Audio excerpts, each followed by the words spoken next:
The aim of making the movie is really, for me, with any movie I make, it's escapism, really. I love the mystery and the romance of going to the cinema.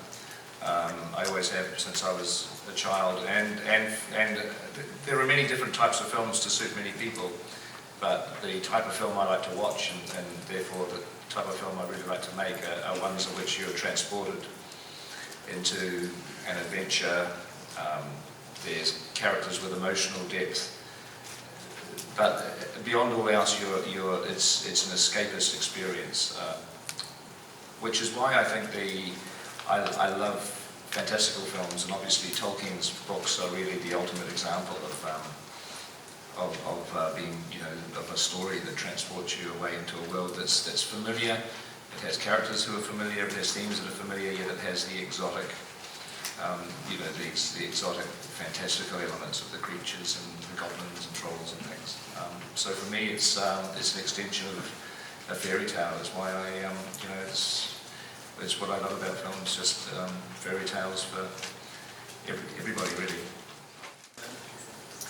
It's been an incredible experience coming back to New Zealand and shooting The Hobbit, and a wonderful time to get together with very old friends, meet the crews that were present on those films in the Lord of the Rings days, come back and everyone's slightly older and got more children, and then of course welcoming the new cast, which were phenomenally dedicated, really hard-working, great fun to be around. For me, I had a wonderful time because not only was I reprising the role of Gollum, but Peter asked me to direct the second unit, and I had the opportunity to experience the great work that all of these actors did, and to learn a lot from Peter as well. He was incredibly generous with enabling me to move into an area that I'm interested in.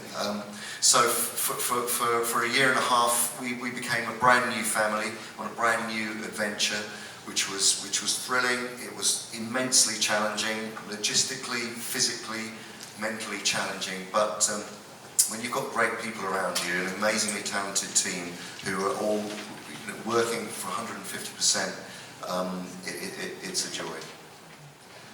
Yeah, I mean, to what Andy just said was so extraordinary, because it's sort of the experience of making The Hobbit, it seems, was, very much echoed the experience of making Lord of the Rings in terms of, the incredible effort, the passion amongst the actors and filmmakers and crew, and it was beautiful to see, to come back to that. And for me, it was also so special to see that the atmosphere on the set was very much the same.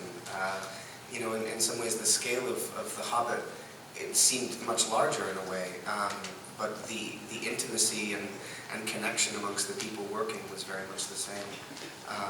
It was a gift, it was an absolute gift to come back. I had certainly thought that chapter in my life had been closed, certainly not my connection to those people and to New Zealand, but to be asked to come back and to sort of briefly reprise the role of Frodo was a gift. Mainly to go back to New Zealand and to see Ian McKellen as Gandalf again, and to work with Ian Holm again, and to see old family and friends, and to it was a joy for me to meet the new cast, who were deeply entrenched in a journey very similar to what we'd gone through, and it was a joy to spend time with them and to sort of vicariously live through this new journey that they were all on, and it was a beautiful thing to witness.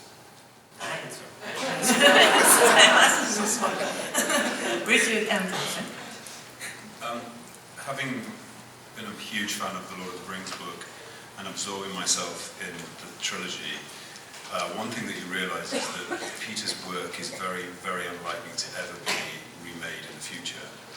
And so when you're given the responsibility of taking on a role like Thorin Oakenshield, I'm sure Martin felt the same, you understand that I would probably be the only person that ever plays this. And so to own that responsibility and come to New Zealand with all of those fears and excitement to do that will probably be the most memorable thing about the whole event. And it was probably the best year of my life and the best 18 months I ever spent working on any piece of work, regardless of the end product. The experience of sharing that with Peter and his team in New Zealand will be my heart forever. It's all been said really by the others. I think it's no coincidence that all our answers seem to be encompassing feelings about how it was to be with the group, and the word family keeps coming up as well, which is something that we were aware of. That's how the Lord of the Rings cast and crew spoke about their experience, and that's kind of how the Hobbit cast and crew have come to speak about ours.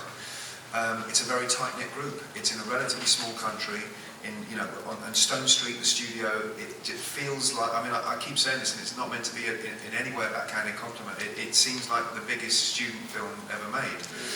It's still somehow like a cottage industry, and I mean that all in the best possible way.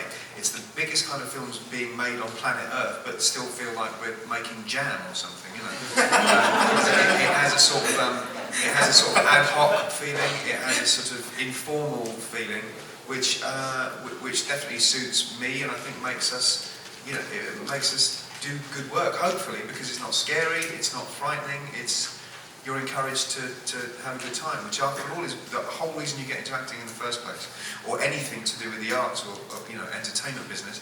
You're not doing it because you have to, you're doing it because, please God, it's going to be fun.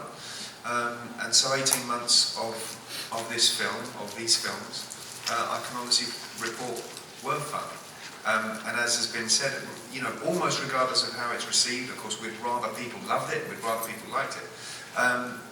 It was worthwhile for us, whether people do or don't like it. We had an absolute ball doing it. It was, as Andy says, challenging. All films are hard work. This was no exception. It's always hard work. But there was a goal in sight that made it very much worthwhile. And, I'm going to stop in case the answer is just 2 hours long.